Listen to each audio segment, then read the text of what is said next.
hear that Vine shut down? I did hear it shut down. I knew you heard it actually. Yeah. We've talked about it already. But what's your take? What do you think? You know, Vine was one of those early kind of, I call them jewels of the internet, where basically you have this new, completely interesting thing that everyone wants to participate in. Like Wikipedia is a jewel of the internet, brand new thing. Twitter, jewel of the internet. Vine totally fits into that category. It's 7-second videos, right? It's completely jarring to explain to people in the early days of Vine. 6-second videos. Oh, right. Oh, man, well, there you go. Wasn't a big user. I was a consumer of the content, but then, like, you know.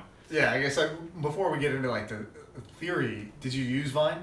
I would watch, like, all the videos, and, like, you know, I thought there were lots of really good comedians. Like, you opened the app Vine regularly? Where did you watch Vine? Embedded. Yeah. Yeah, Vine embedded. Or YouTube. Like, people would take long YouTube compilations, 10 minutes of prank videos. Of the three of us, I think I opened the app the most. I didn't even have the app. Okay, so definitely I opened the app the most. Like, I tried the app, but I didn't keep the app. Like, I was so into the app that I brought to the office, like, hey, there's this new For You section. They had this thing at the top, and now they're, like, curating this content for you, and you just tap it, and that's better than the feed. They had this feed, you know, you'd follow people, or you could tap For You, and Vine basically said, based on the people you follow and what you engage on, we'll show you better stuff, which, funny enough, is basically what you just got of Vine anywhere else on the internet. Yeah, I definitely downloaded the app during our last product when I was doing research to find influencers to reach out to, and I was looking on Vine because I knew like that was a hotbed of young the stars teen on influencers. Vine, like, for as much as now people are like, oh, Vine didn't make it mainstream, it didn't kind of grow like Instagram.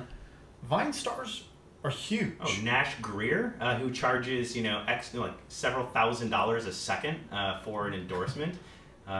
Yeah, they're making 6 figures for a 6-second video. You have Shawn Mendes, who's now got an album, and he's got 7 million followers on Twitter. And like these people now all live in California, and they all came across all over America, and now they're getting all sorts of deals like clothing lines, and they're getting into TV shows. Like it was a platform that propelled people the way YouTube did.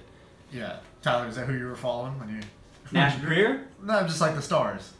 I would say it was 50% stars, 50% people that I found and weren't that big yet, and I would just find them randomly through looking through Vine. Classic hipster Vine. Absolutely.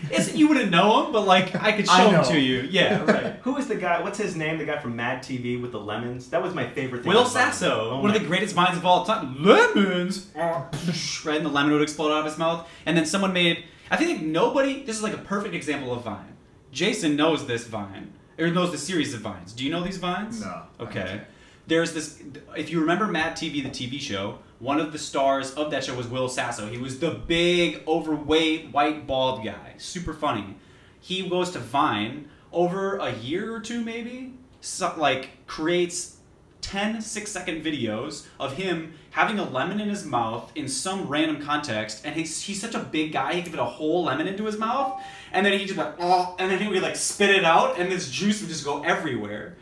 And then someone made a supercut of that and put it on YouTube. It's incredible. And then he went really viral. So like that to me is the perfect example of Vine. Vine did not produce enough value for Twitter or really for Vine itself to sustain itself. But they produced enough value for YouTube to make supercuts of them, and then YouTube gets all this ad money, and all these Vine stars go to YouTube anyway, and then they put all this stuff there. So my favorite part about this whole thing is Tyler's shots fired. I saw your tweet at the founder of Vine, one of the founders, yes. Russ. I don't know. I'll say his name like I know him, Russ. So what was the issue? What happened here? It was so weak. Well, what was the tweet? What was the tweet and why was it so weak? Let's set this up. Vine, he's a founder of Vine. Let's start with the tweet. The tweet was, "Don't sell your company!" exclamation point. And that's the founder of Vine who says that. Here's the background though. This is why it was so weak. He sold the company to Twitter 4 years ago and then left basically immediately. Now the circumstances around that regardless, like he leaves Vine and then lets Twitter do whatever with it. And then at the moment that they say they're going to shut it down, he goes and says, don't sell it. Not, for example, stick around and try to make it happen. If it doesn't work, whatever. Or, don't create a content company. Or if you do create a content company, make sure you monetize it. Or like any number of things that would have been legitimate criticism. That's to me, that's the equivalent of like, You sell a car, someone else has the car, and you loved that car when you were a teenager, and you're like, oh, never sell your car when they drive it into the ground. Like, keep the car, or don't complain.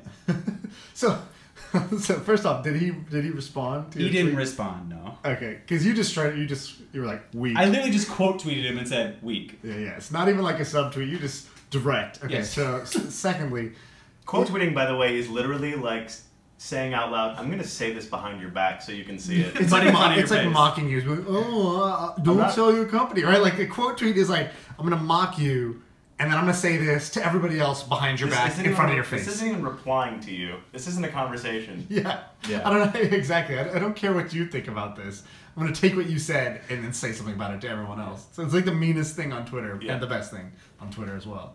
But was the issue that he said don't sell it, and the fact that he sold it, or was it that he could have said other things? Was it like you disagree, you shouldn't sell your company? What, like, you really got mad at this guy for saying this. Like, I literally even put it in other messaging groups I'm in. Like, I said the same thing, like, I linked to his tweet and said weak. By the way, let's also, what's the story here? Like, he sold it before it launched, Right. and it became a global product. It was a huge success by all measures of, not by every measure, but it was a big success. It launched the careers of many people, had millions of users. Let's just say this. We're talking about it now. It's almost certainly the best thing he's gonna ever do in his life, right? Yeah. So it was not a Right. failure on his part, right? Like, it got way further than most apps will ever get. Would Vine have been a thing if Twitter didn't acquire it? That's a good question. I think so.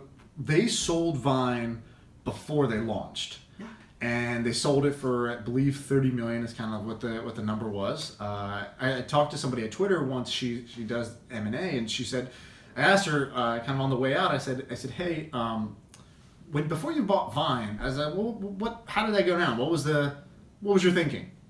And what she said was, she goes, we saw the product. I think Jack actually saw the product kind of like first in their team, but like a lot of the Twitter people were beta testers basically. We saw the product, and we saw it was this short form creation, which is like Twitter, right? Twitter has the short form constraint, and she literally just their whole conclusion was, yeah, people are gonna do this. Like, people are gonna express themselves in this way, and that was the whole. Like, that was all the thinking. It was like, this is going to be a thing.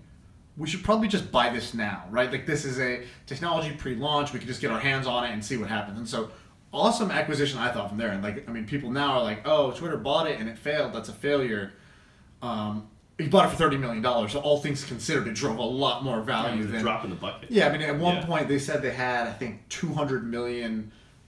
in their terms, active users, whatever that means to them, still 200 million somethings. Like 2/3 of people Twitter. people engaging with Vine at some point. So it's not like it was nothing. So in my opinion, great acquisition, and also great sell. You didn't raise a whole lot of money. You became a millionaire. You got your product in the hands of millions and millions of people, which may not have happened. You didn't have to acquire a single user. Yeah, you didn't have to figure out. You didn't how need to get do product market fit. It's just someone was just like, here's the finish line. Welcome Right. to it.